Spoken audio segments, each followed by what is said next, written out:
परमेश्वर ने कहा धर्मी की ज्योति उस सूर्य के समान होगी जिसका प्रकाश दोपहर तक बढ़ता ही जाता है।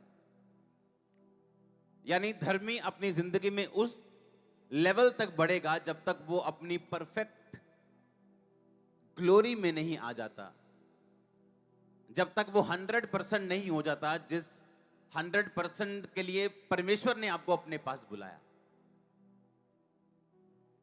परमेश्वर ने कहा मैं तुझे ग्लोरी टू ग्लोरी, अंश अंश करके अपनी महिमा में परिवर्तित करूंगा। और धर्मी की ज्योति आसमान के सूर्य की नहीं, जब तक वो दोपहर तक उसका प्रकाश बढ़ता ही जाता है, उसकी गर्मी बढ़ती जाती और दोपहर के बाद वो डाउन होना शुरू होता है, उसी तरह से धर्मी की ज्योति दोपहर तक बढ़ती ही जाएगी और डाउन नहीं होगी। आप अपनी लाइफ में तब सक्सेसफुल होते हैं जब आप परमेश्वर की प्लानिंग को समझ जाते हैं। इसका मतलब जहां आप बैठे हो, अभी तक जहां पहुंचे हो अपनी लाइफ में, ये परमेश्वर का मास्टर प्लान नहीं। The best is coming, don't worry, the best is coming. और उस नेक्स्ट के लिए मैं आपको तैयार करूंगा। आज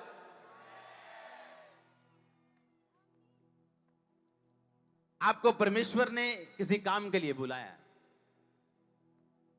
जहां आप पहुंचे हो ये शुरुआत है, जहां तक आप आ गए हो ये अभी बीच का पॉइंट है। The best is coming next. परमेश्वर ने कहा धर्मी की ज्योति सूर्य की नहीं बढ़ेगी, जब तक वो दोपहर तक बढ़ता ही जाता है। तुम बढ़ते जाओगे जब तक तुम परफेक्ट नहीं हो जाओगे। इसका मतलब अगर परमेश्वर ये चाहता है तो ये अपने आप नहीं होगा। मेरा कुछ रोल है, प्रभु का कुछ रोल है।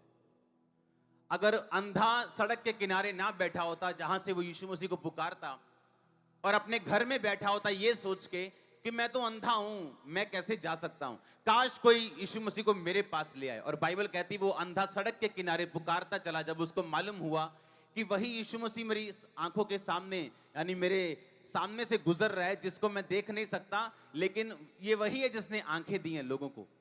और उसने पुकारना शुरू किया, हे दाऊद की संतान मुझ पे दया कर। और बाइबल कहती परमेश्वर ने इग्नोर किया, उसको आंखों की जरूरत है और परमेश्वर उसे इग्नोर कर रहे हैं, चेले भी उसे डांट रहे हैं। पर एंड में the best is coming next आया कि नहीं, और वो हील हुआ कि नहीं। तो आपका रोल है आपके बेस्ट